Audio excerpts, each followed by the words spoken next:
M&M Hausa TV, ku danna mana subscribe, ku danna ƙararrawar sanarwa domin samun shirye-shiryen sababbi da mai.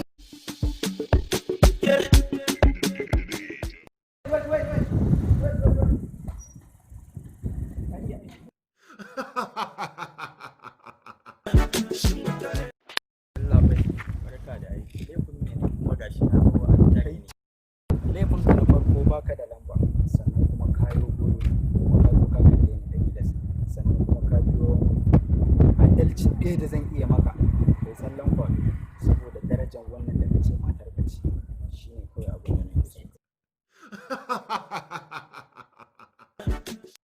Abin da ya haƙuri da Allah wallahi zai dace. Kin ya ci arzikin shi kai ba shi kullun sai tafi.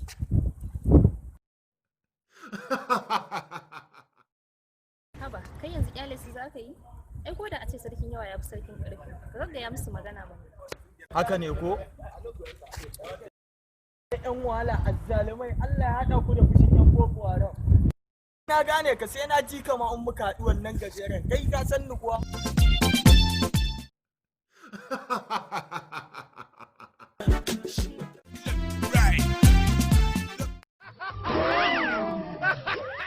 Kake cewa? Wayo ni abbati na mutu.